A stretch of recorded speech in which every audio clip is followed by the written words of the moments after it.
child penalty. Okay. Oh yeah, yeah. So you're okay. All right. Well, excellent. I think we have everyone in place, including a case of child penalty. We are very pleased to have as our speaker tonight Marko Vladisavljevic, who is a research associate from the Institute of Economic Sciences in Belgrade, Serbia. Marko's degrees are from the University of Belgrade.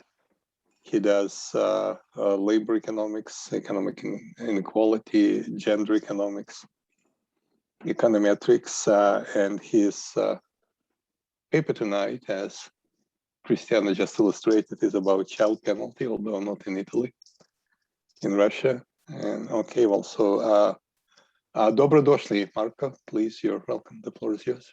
Спасибо. Should I? Oh, okay. I can share my screen now. And okay.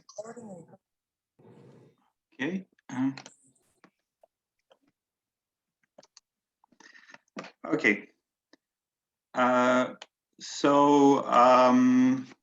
The topic of today's presentation is going to be child penalty in Russia, evidence from an event study.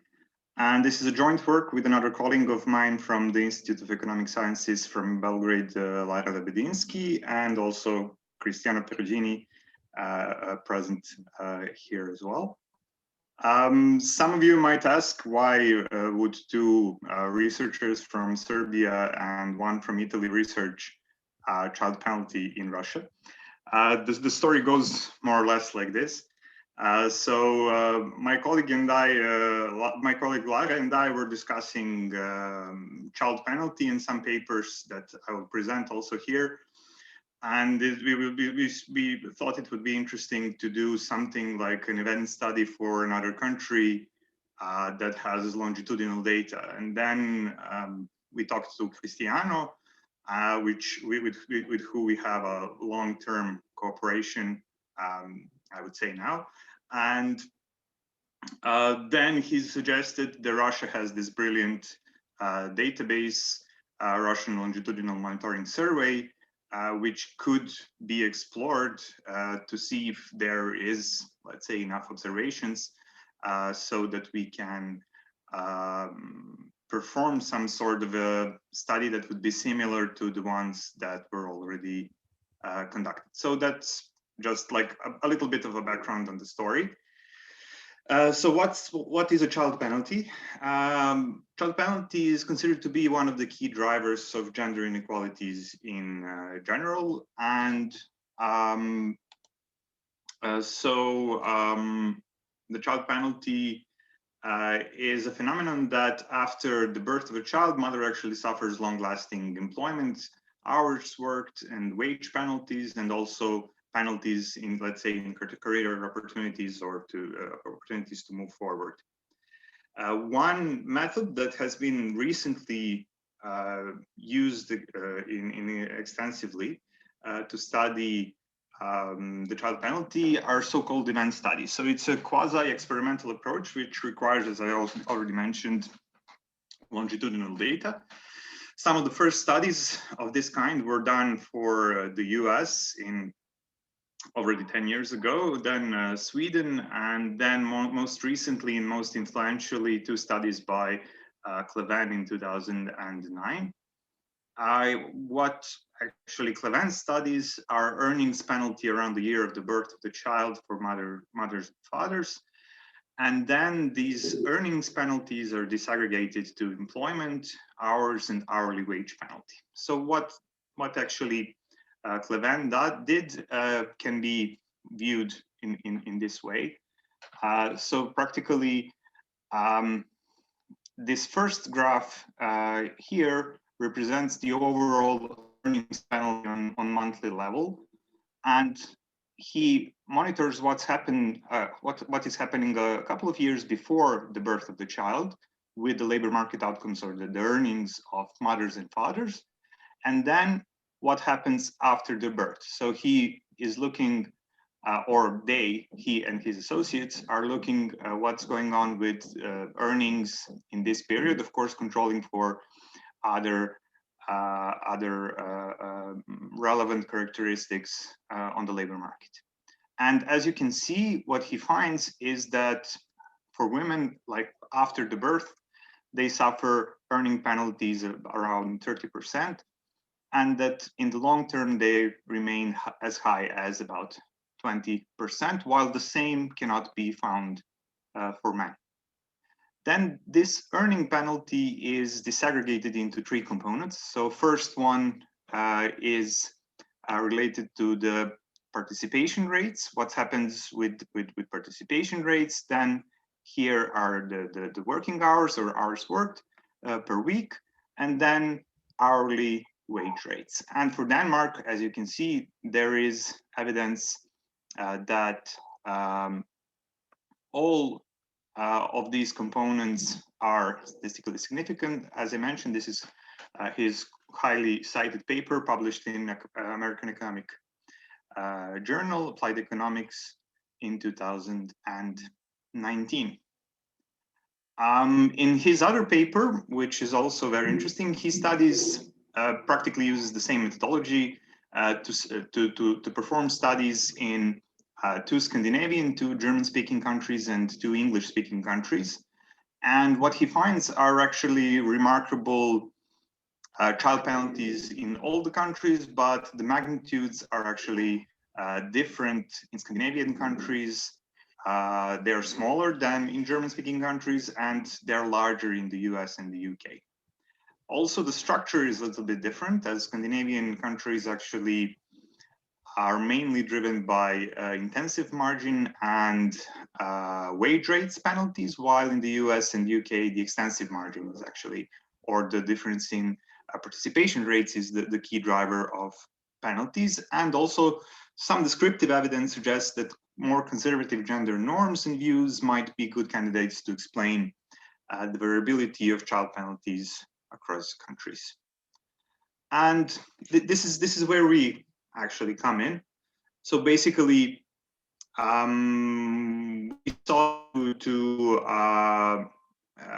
add an additional study to these studies by using the case of Russia, as Russia would be an interesting addition to the existing event studies, as it has institutional and social particularities that are different from these countries.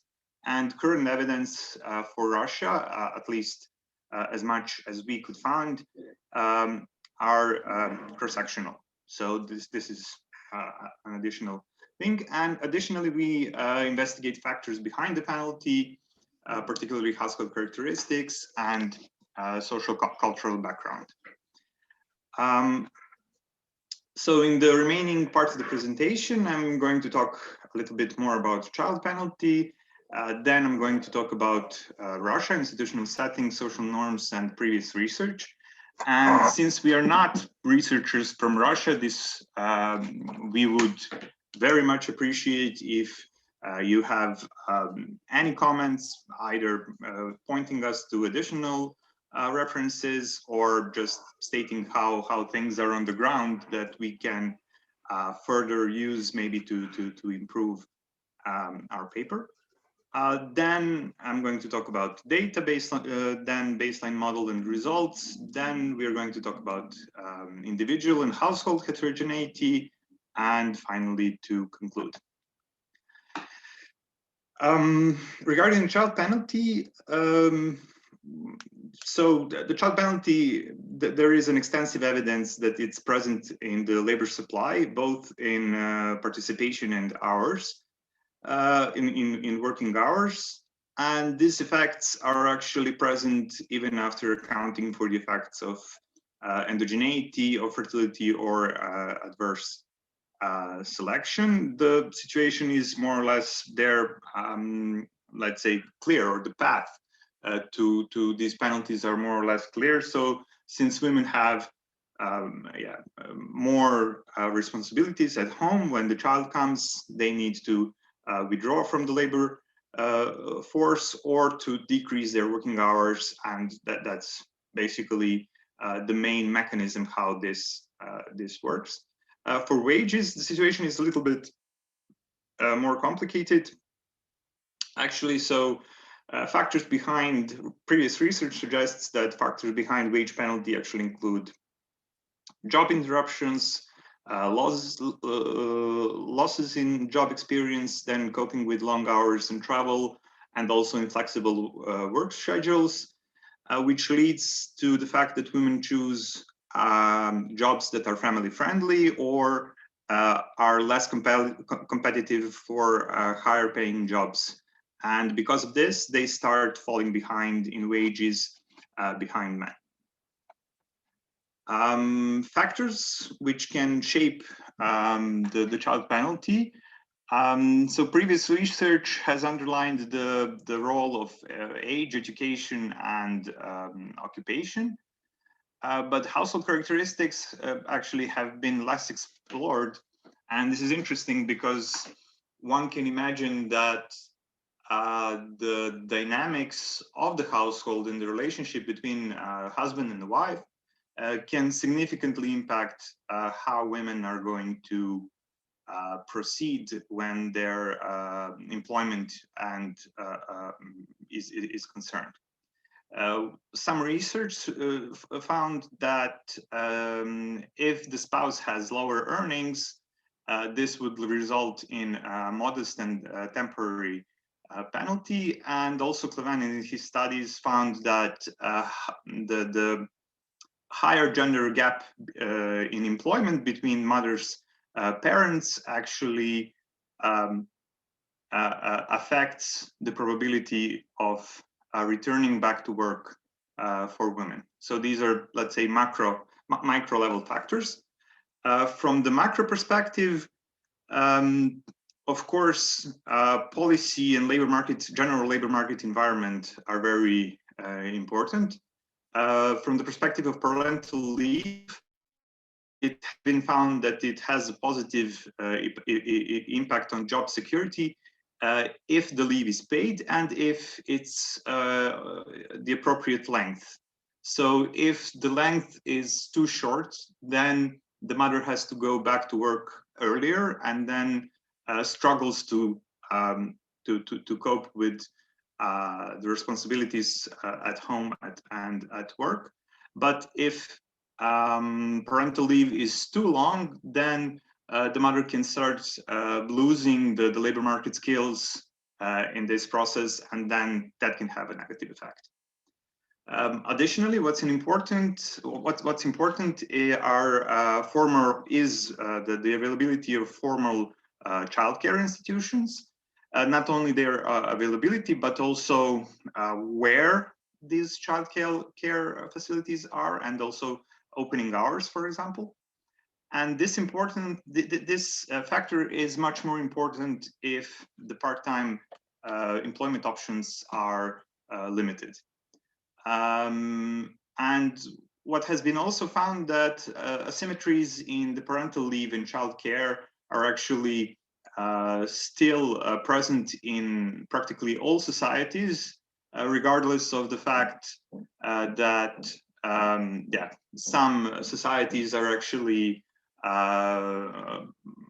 pushing this gender equality policies more than other societies. And then from this perspective, we come to Russia. According to the OECD data, employment rate in Russia is lower than the one in Germany and Denmark, but it's higher than the one for the EU average or USA. And similarly for the employment gap, so the employment gap is the difference between the employment rate of men and women.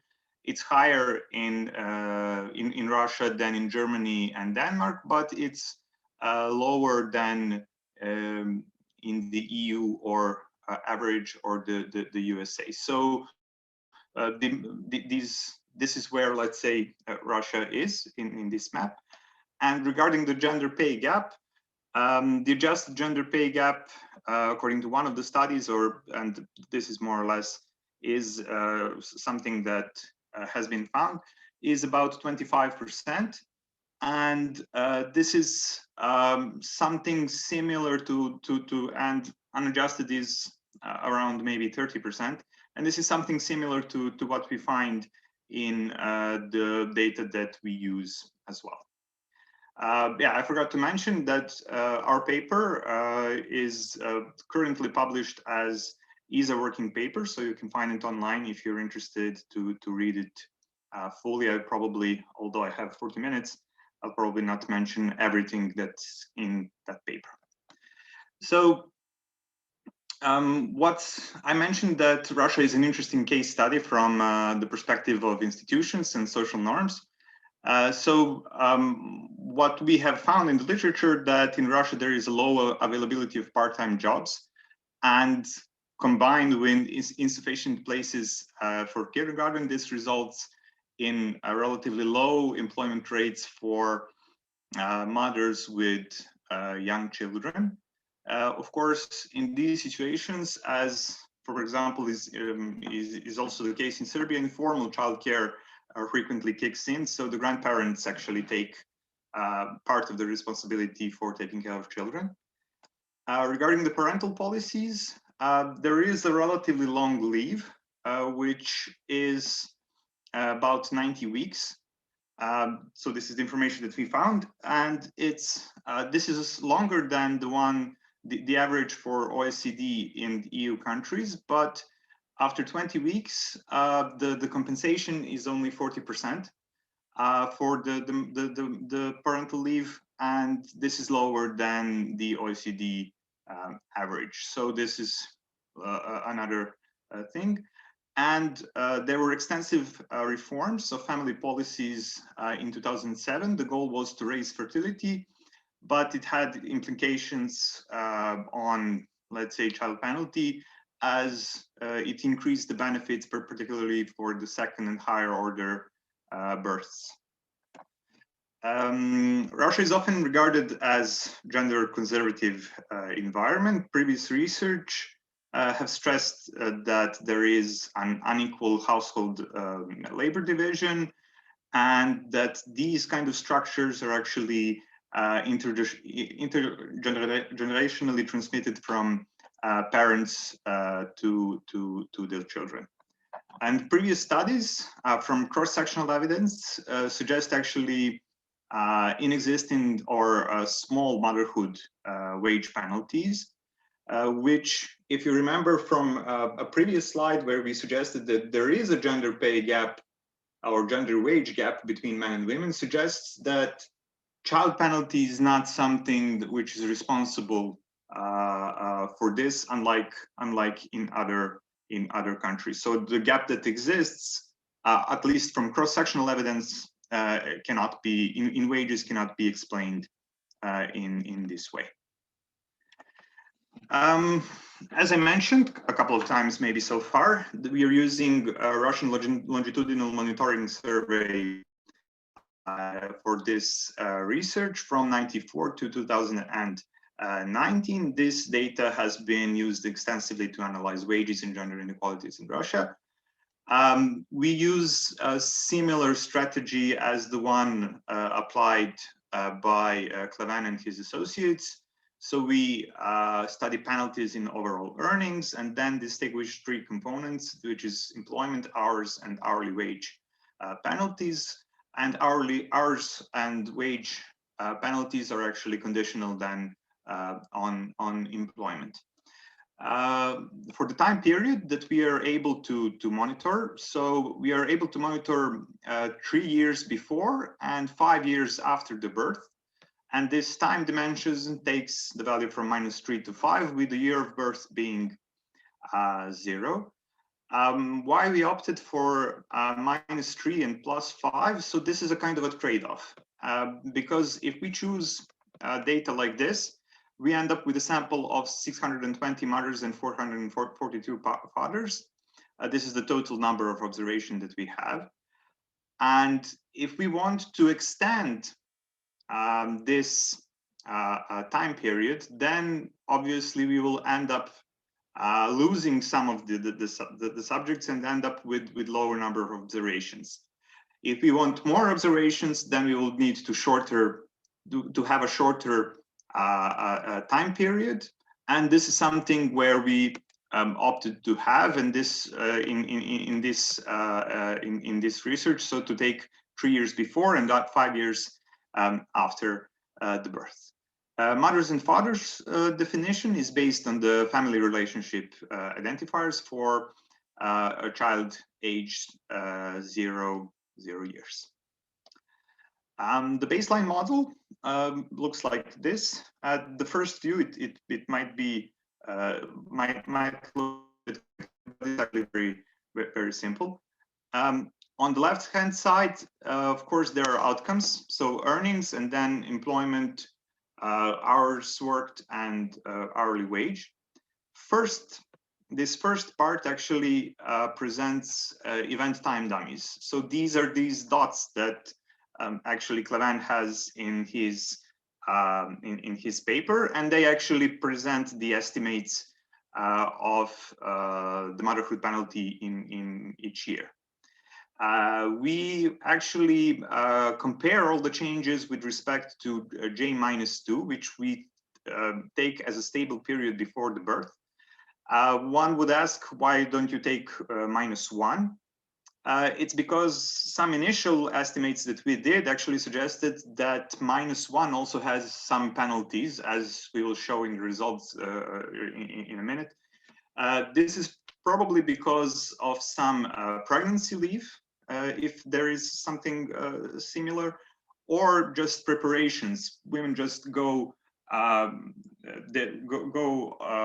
away from work a little bit earlier, and what we actually see is that in this year, which is -1, there is also like a small penalty. So the stable period is actually the period 2 years before the birth, or before, in our case, the baby is present in the household that we are able to monitor. The second part of this equation is simply the interaction of these event time dummies with age. And they are trying to capture the effect of having a child at different stages at parents' careers. This set of variables presents covariates, and we use age squared, then education, marital status, income of other household members, additional child, and the number of household members as well.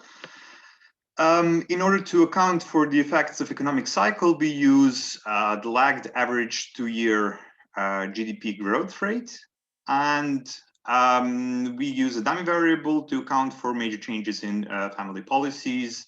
So from 2007 to 2018, this variable equals 1.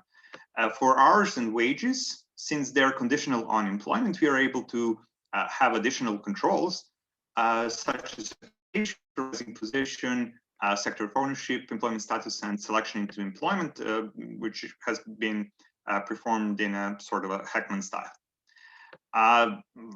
Finally, and very importantly, since we have longitudinal data, we are able to have individual fixed effects, which account for unobservable time invariant factors. And finally, there is the error term. These are the baseline results. So in this table here, in the first column, there are earning penalties, employment, hours worked, and hourly wage. And the first thing that we find is that 5 years after the birth of the child, women still suffer earnings penalty compared to J-2, while the same effect is not observed for men. I didn't present the results for men, any practically results for men in this presentation, as practically we don't find anything for them. So there's no effect which is observed for men. The second thing that we find that we can see in this table, and this is what I already talked about, is that penalty occurs also for the year before the birth, and this is this -1. So this corroborates our idea that we should pick year -2 as a stable period. And as you can see, there is no effect in year -3, which indicates that that was a stable period also. So, sorry, Marko, one quick question. Yes. Yeah, so well, I'm a bit puzzled about this, like the effect even in employment the year before. Do you know how are the laws here? Like, because at least where I come from, like pregnant women like cannot be fired. I don't know how is it in Russia, and I don't know if do you have any evidence pointing that they are fired, or if they just prefer to resign in order to spend more time with their children. Do you have any information on this? We contribute to this to simply taking a pregnancy leave. So we assume, I think that we also find some policy suggesting this, that there is a sort of a pregnancy leave. So you're allowed to leave your work even before you have a child. And also it could be slightly related to the data, because if there is a child which is aged 0, it could be that you went into maternity leave slightly before. So this is just the one of the components of this. But I think it's more or less the idea is that the penalty actually occurs due to the fact that you're allowed to leave on a sort of pregnancy leave. Okay, thanks. Okay.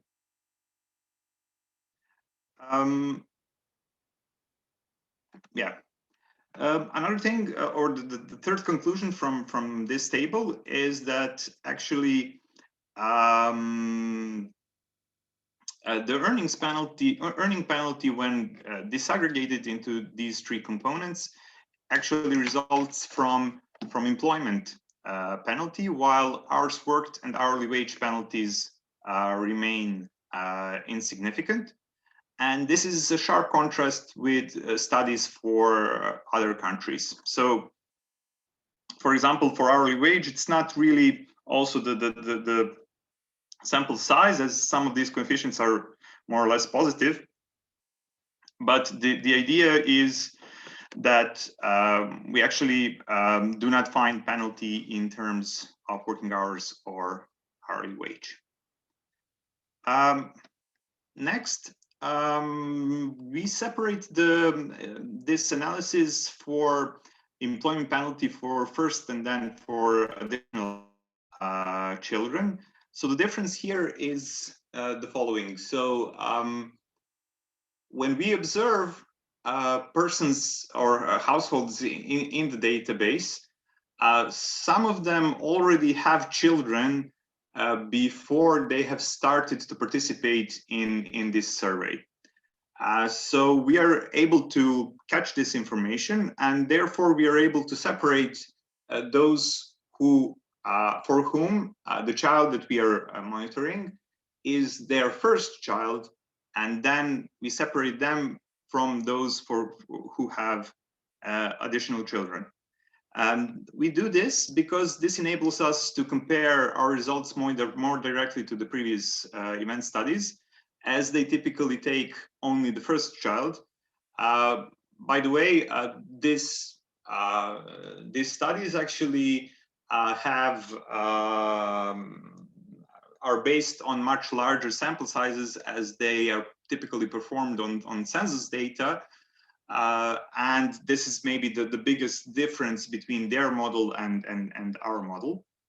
But it's not only interesting because we are able to compare more directly, but also we can assume that labor market adjustments that come after having a child might differ between the birth of the first and additional child.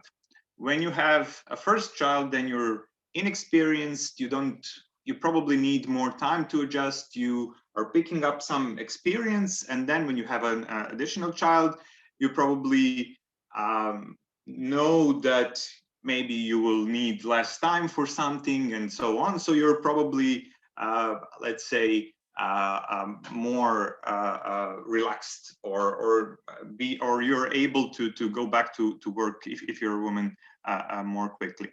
And this is what we actually find in this research. So first-time mother actually suffer penalties 5 years after the birth. So this is something that we find in full sample. So these are penalties, only employment penalties, as we have mentioned. So hours and wage penalties are not significant, and we practically do not analyze them until the end of the presentation at all. And while for first-time mothers, the penalties are significant up to 5 years after the birth, the penalties for additional children are significant only until 2 to 3 years after the birth. So this can also be the effect of being a mother at the later stage of life, as these samples are not fully comparable. They could be also likely to have, they could be also more likely to have jobs on average. And as I mentioned, the experience in raising a children also plays a role here. So if we compare our results to what Clement has found for different countries, this is his second paper. Actually, it's not a full paper. It's only proceedings from a conference. So these are penalties in participation rates or employment rates for Scandinavian countries, English-speaking countries, and then German-speaking countries. And then we are going to introduce what we found for Russia so we can compare. What we see here is actually that for Scandinavian countries, the effect in participation rates is relatively small, but it's persistent.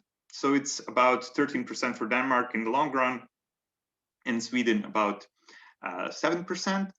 But as I mentioned, these countries also have wage penalties. For English-speaking countries, the penalty in employment is about 40%, and then again persistent in the long term.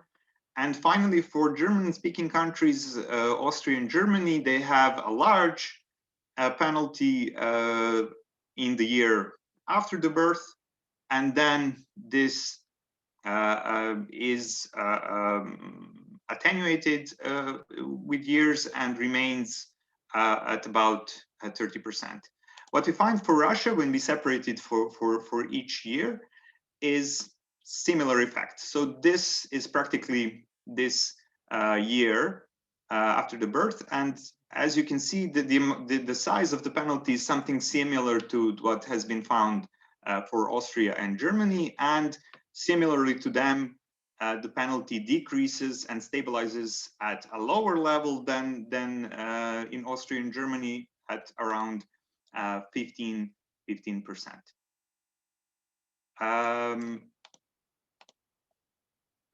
As I mentioned, in the next, we next delved into individual and household heterogeneity, and we attempted to practically extend our basic model with a large number of variables and to interact with a large number of variables.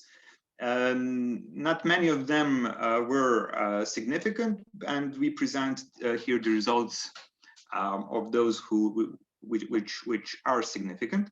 So for the first child, we find that first-time mothers are less likely to go back to work if they are married. And we see that for single women, the penalty in the years -1 and 5 years after the birth is actually not significant. And also we see that first-time mothers with higher income from other household members are actually less likely to go back to work. All of this actually points to the fact that if a first-time mother can economically rely on her partner's earning to meet her and child needs, she devotes herself to raising a child. On the contrary, if she cannot, then she needs to go back. The likelihood that she will go back to work increases. Interestingly, these effects are not significant for additional children. What is significant for additional children is are actually some beliefs. And what we have found to be significant is that higher attachment to religion of the child's father is actually associated with mother's lower probability to return to employment. We assume that this mechanism goes in line that if you're more attached to religion, then you're probably you have more conservative attitudes, which perpetuate this kind of labor market division. So for women whose husbands are not religious, they do not suffer penalties in employment penalties in years other than the first year after the birth. So practically after the first year, they go back to work. And what is interesting is that mother's own beliefs actually have no impact. So the child's father's beliefs actually do have, while the mother's own beliefs have no impact. And we attribute these as that, interpret these results as the fact that patriarchal values that affect women's employments are actually transmitted through her husband's rather than her own values. Again, interestingly, this effect is not significant for first-time mothers, and we will go back to this a little bit later. To conclude, women in Russia suffer an earnings penalty up to 5 years after the birth, and from employment penalty only. What we have found, or didn't find, we didn't find any hours and wage penalties, unlike in other event studies. And we contribute this to the fact that since there are no non-standard the non-standard employment options such as part-time work or low-paid jobs are relatively limited, and in the situation where there is a high or low labor market flexibility, this increases the protection in terms of preserving the employment position that the women had before the birth. And this is why we find only the penalties in the terms of employment rather than to have the penalties in the terms of working hours or wages. So there seems to be a certain trade-off. So in countries which are facilitating a return to employment and are trying to make women go back to work really fast, what they are doing is they're actually frequently pushing them into sort of weaker positions, such as part-time work or having low-paid jobs that you can adjust with your family responsibilities, which increases the likelihood of employment, but then decreases, but also at the same time creates room to have penalties in wages and hours for these women.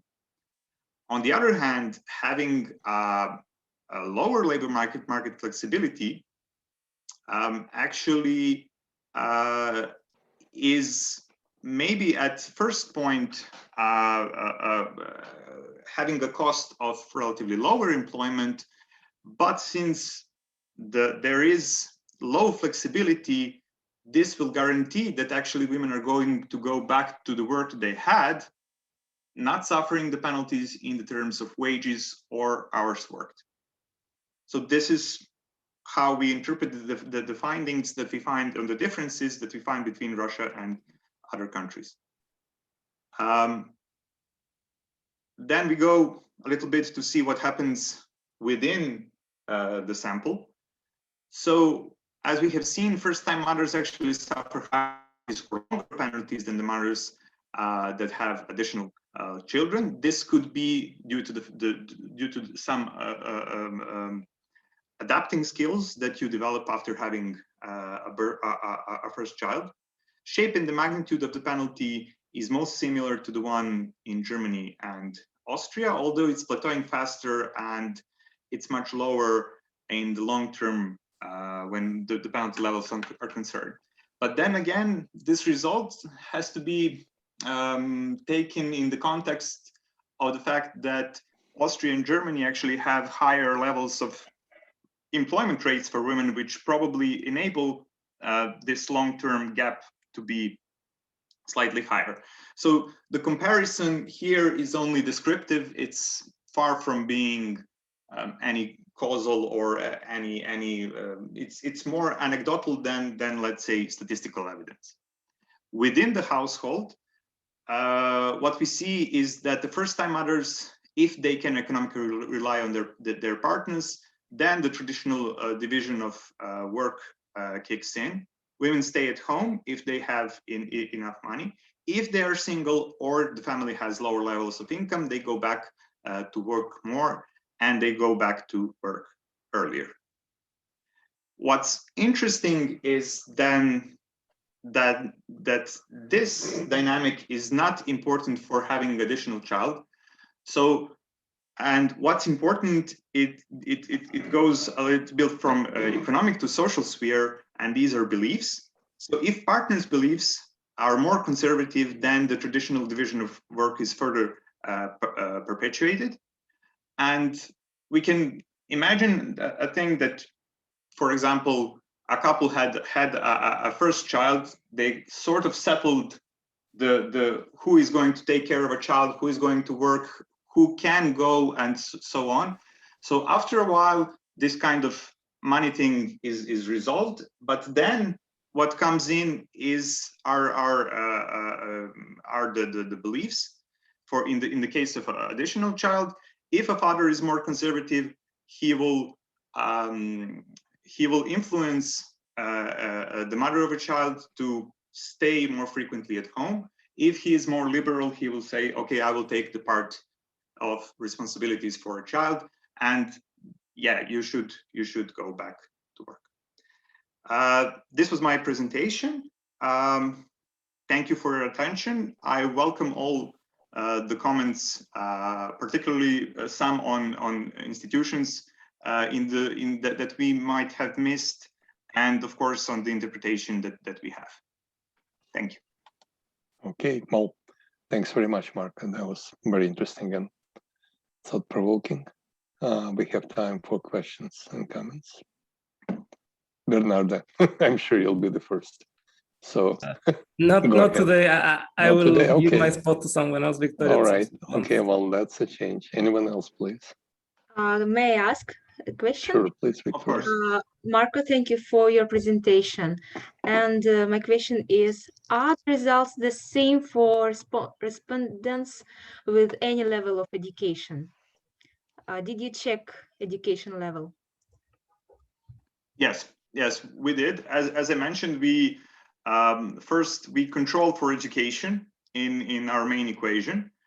And since we have practically individual fixed effects, then we are able to practically monitor all the people. So the education does not have any, so only the changes in education are relevant, but yeah.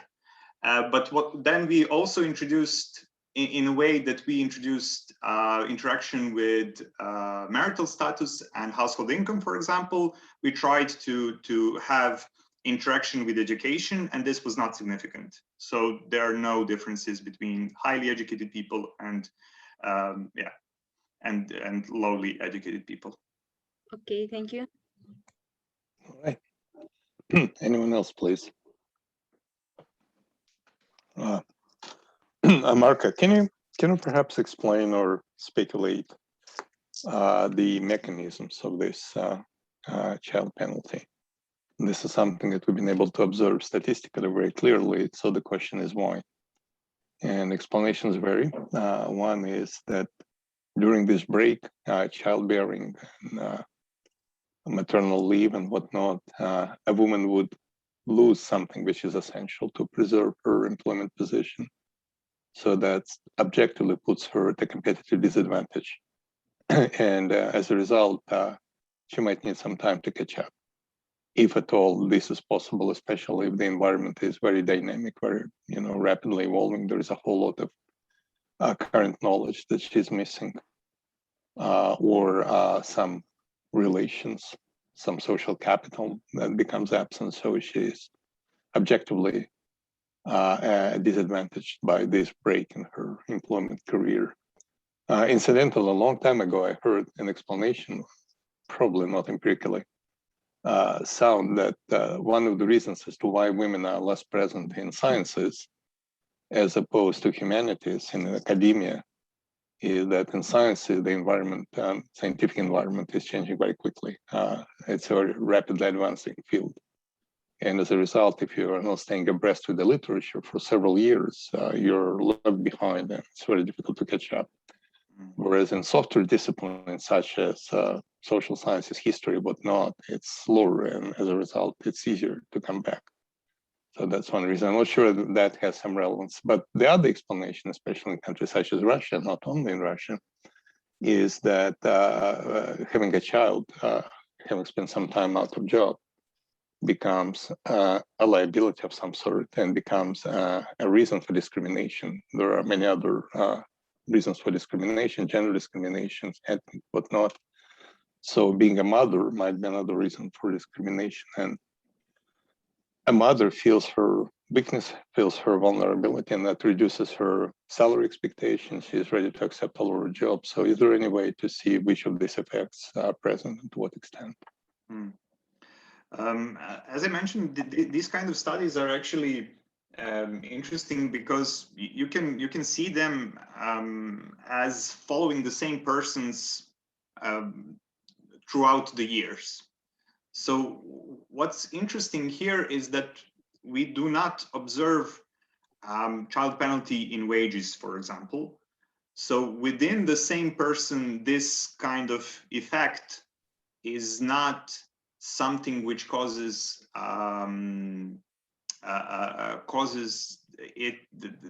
this person to have lower wages in the future. However, as I mentioned previously, in the descriptive statistics, we observed that there is a gender pay gap between men and women, and this is something which obviously has been found in the previous research, which is mainly based on cross-sectional evidence, or are maybe investigating differences between mothers and non-mothers and so on. So these kind of effects could definitely be a part of explaining the high employment gap and the high gender wage gap that is present in the labor market. But this mechanism in a trajectory of a single person is not visible in this way, or at least we do not find that it's statistically significant, which obviously shows that there are some other things which are relevant in the context of Russia. There is, of course, what you mentioned is a statistical discrimination of women in jobs. And this is a notion that, for example, if a woman, she doesn't really even have to have a child to be discriminated, because if there is an employer and if he is prejudiced, he will look at the woman as somebody who comes in with a sort of baggage. So even if she doesn't have a child at the moment, she might have a child in the future, and this means that I will have to, grant her maternity leave, and that I will have to find somebody who will replace her, and so on. So these kind of mechanisms are there, obviously, since there is a huge gender pay gap in Russia, not huge, but substantial. And these kind of mechanisms are there. But having a child on your own personal trajectory does not influence you. This is what actually these kind of studies suggest. And this is interesting because this kind of child penalty, as I mentioned before, is considered to be one of the main sources of gender inequalities in other countries, such as Scandinavian countries, which have this kind of gender policies to a very high level, and are pushing them really, really hard. And these kind of child penalties are not present in their case. In the case of Russia, this obviously does not affect wages and hours worked, but there are some other mechanisms in Russia which are responsible for this. So if I were again to compare Russia with, let's say, Scandinavian countries, the gender pay gap that exists in Scandinavian countries can be explained by this personal trajectory of a woman. So she goes on maternity leave, loses some skills, etc., and this is the way of her this is the reason why we observe still gender inequalities in these countries. In the case of Russia, it's a little bit different because the labor market is less flexible. It somehow preserves this for each individual woman and her own personal trajectory. It preserves her wage on the same level as it was before she had a child. So she does not suffer. And let's say it's a sort of, and this is this trade-off that we are talking about. So if you have this kind of options for part-time work, for low-paid jobs that you can adjust with family responsibilities and so on, which are not present in the case of Russia, some women will go in their own personal trajectory, will go into this kind of part-time jobs, low-paid jobs, and this is what happens in Western countries. In Russia, as these jobs are not frequently not available, so there are not so many part-time jobs, these low-paid jobs, they remain unemployed or until they go back to the practically same job that they had. I don't know if I. Okay, no, yeah, well, that does make perfect sense. Going real quick to Victoria's question, or related one, do you have data on the kind of jobs that people had? In other words, either any correlation between this child penalty and the nature of employment, professional, clerical, whatnot, especially if it take an interaction between having a child. And so in some fields, I can presume it's more pronounced than in the others. So okay, in any sort of education does shed some light on this, but that's not the only factor, I think. Interestingly, no. So we were really expecting that we will have more interactions than what we found. This could be the consequence of relatively small sample size or something like that. Maybe if we do the same study in 5 years, where we would have more people present, maybe we would find anything. But at the moment, we don't find anything which is statistically significant. As I mentioned, so we attempted interactions with occupation, with supervising position, industry as well. We found nothing. So right. Okay, thanks. I think we attempted around 25 or 30 this type of interactions, and these were the only ones which were consistently significant. Thanks. May I have Further a question? questions, Maria? Yes, please. Thanks, Marko, for a great presentation. I do two questions actually. First, do you think there is any difference between our women living in our small cities and large cities, since the labor markets and mechanisms are totally different in those two types of settlements? And normally in the small cities and villages, there is a large share of professions and occupations, which is like state-run jobs.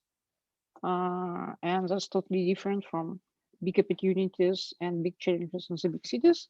So that would be my first question. And my second question would be a little bit more speculative. What do you think would be the impact of COVID pandemic on child penalty? Because there are different mechanisms which might affect that in different ways. So I don't understand that your model doesn't say anything about that, but what would be your hypothesis to test? Thanks. Thank you. Thank you for your question. So again, my answer is the same. We checked.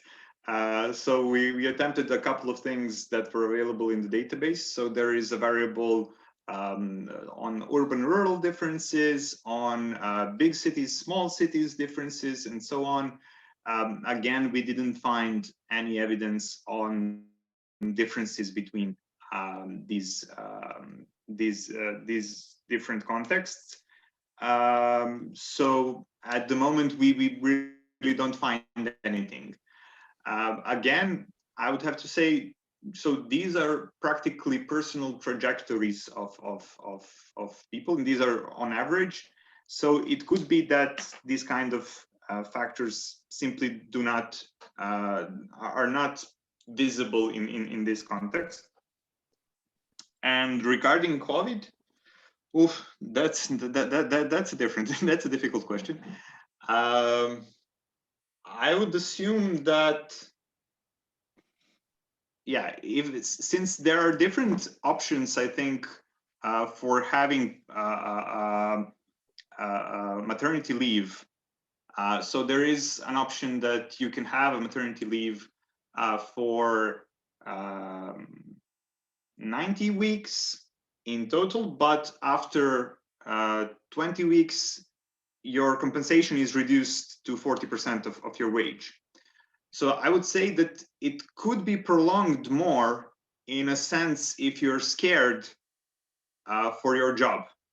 So if you're feeling that your job might be impacted, if you're working in one of these industries, such as tourism or I don't know, other sectors which were more impacted, I would suggest, I would assume that you would take up this opportunity to use this parental leave as a sort of safeguard of your job, so that you can return to the same job when the crisis is over. I would assume that this would happen, and I would assume that previously, since the remuneration is only 40%, that you would go back to work more frequently and earlier. Okay. Can I have for one more? Yeah, of course. Sure. Yeah, just probably that's a stupid one. Did you try to check the wage penalty for men, not women? In the Russian case, what would be? Yeah, actually, there are none. As I mentioned at a certain part, so the results for men are very boring. So no stars at all. So nothing is significant for men.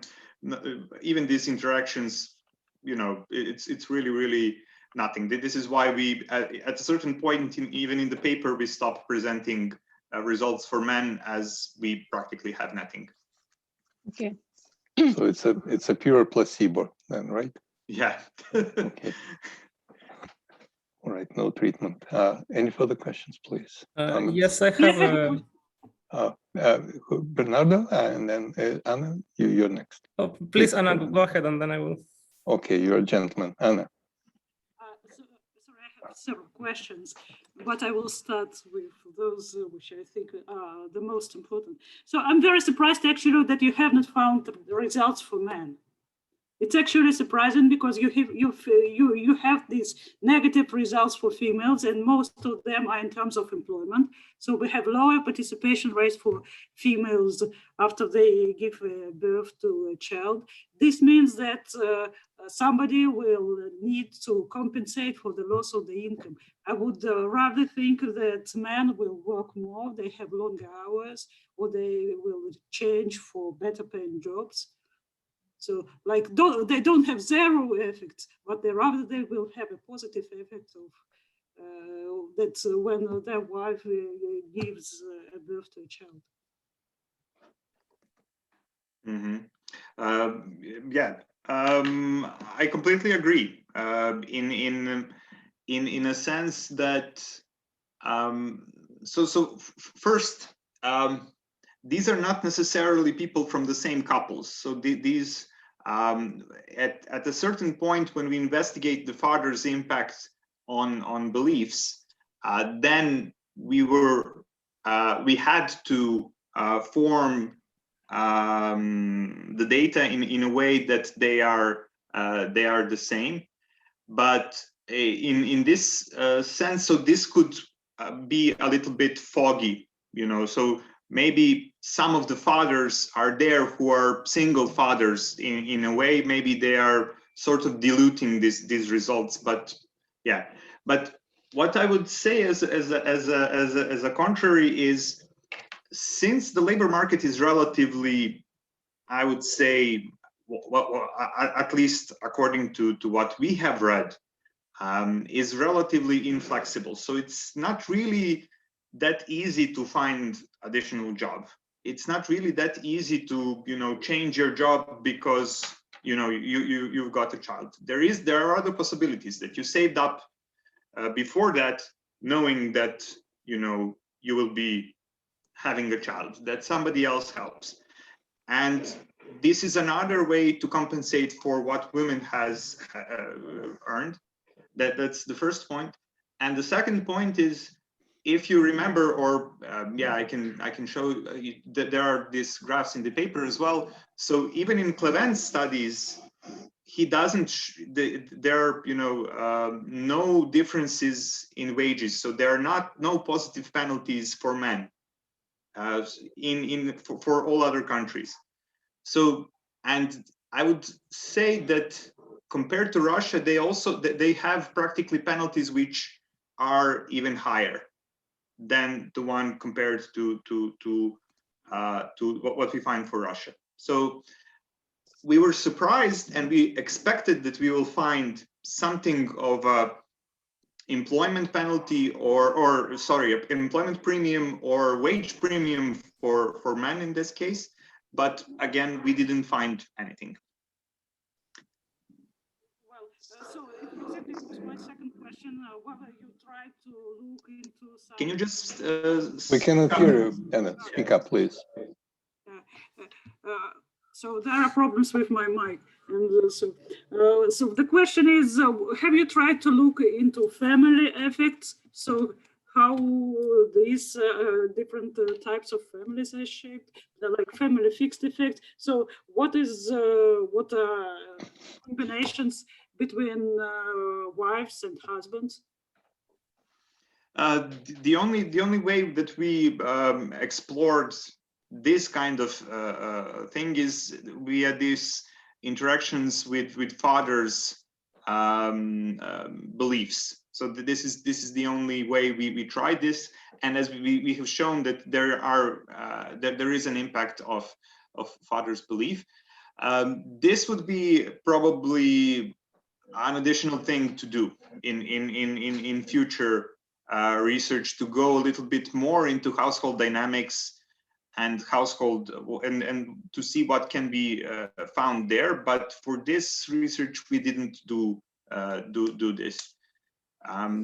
Yeah, this would require, let's say, additional empirical efforts, which I think have been quite exhaustive here. But we are willing to, if anybody's, you know, and maybe we in the future, but if anybody is also willing to continue, we are willing to share the do files and the programs that we wrote for having these couples.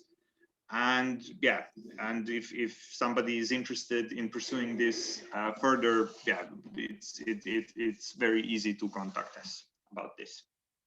And my last question. You mentioned informal childcare. Yes. So have you tried to look into babushka's effect? So do they? Yeah, not really, because it's. I think that there is some sort of an issue with the data there that we came up, that somehow these are not presented. Oh yeah, so the idea is that babushkas and dedushkas actually don't have to live with you in order to perform this kind of informal childcare. And there is no question asking, are grandparents taking care of, your children? So it would be a little bit, I think that the effect of just having parents at your home could be different to the one, on this informal childcare. And this is why we didn't attempt to use this.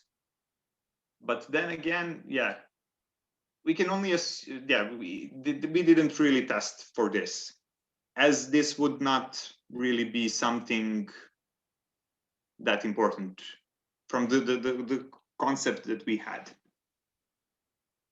Okay, thanks very much. Bernardo, you had a question? Yes, well, just quick question, a bit motivated by Victoria's about education. So like, well, you show that for women with husbands that have like more religious views, like there's a longer child penalty.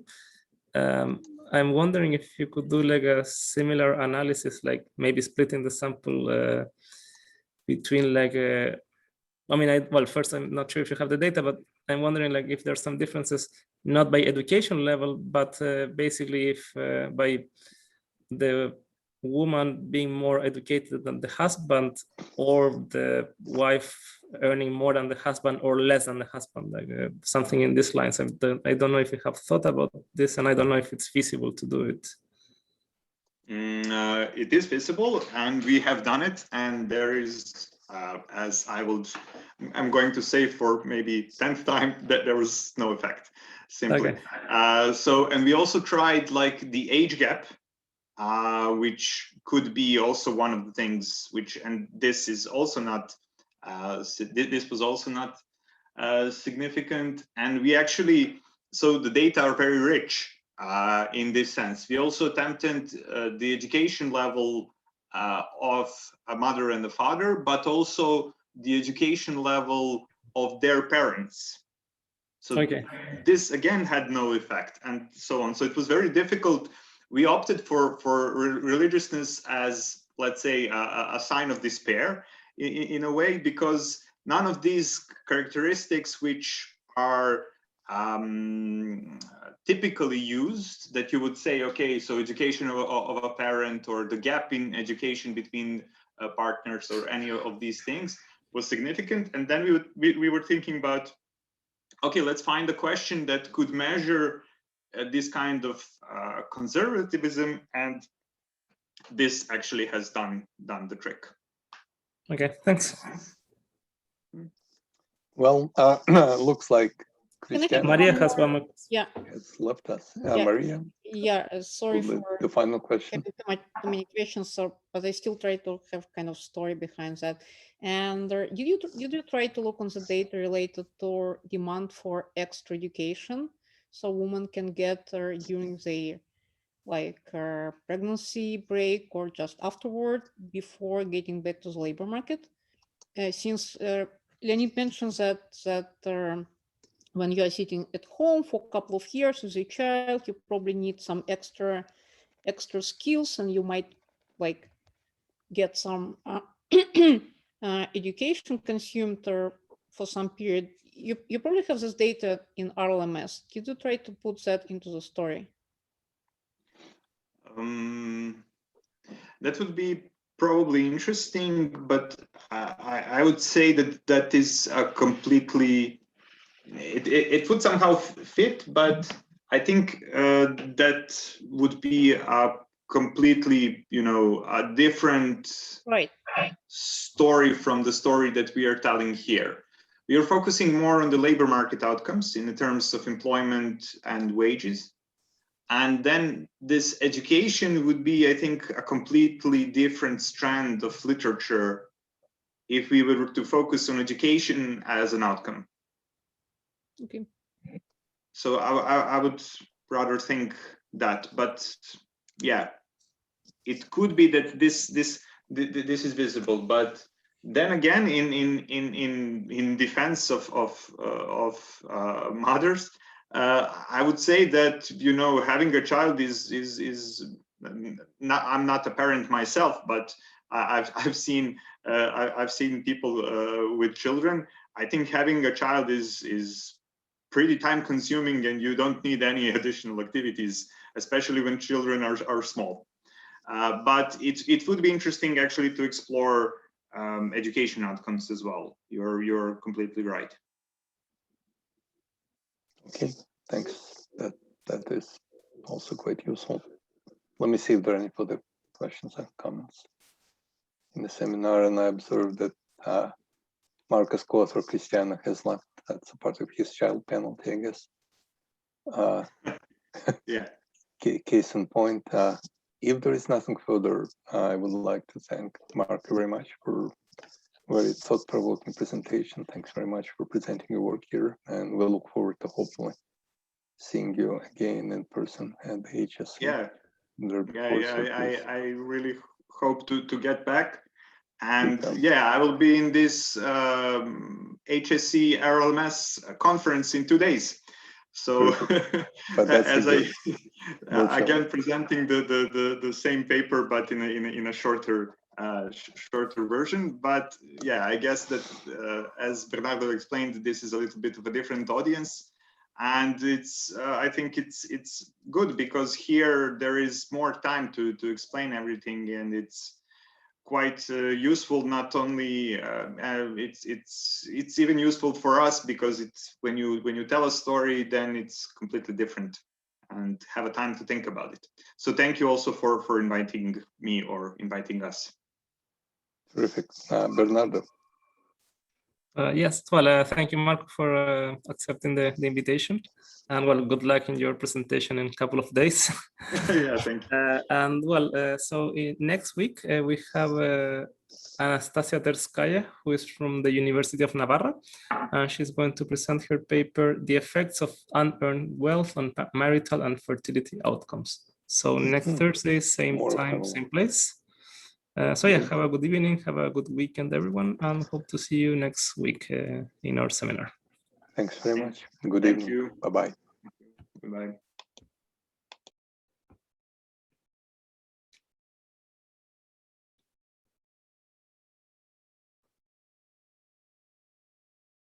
London.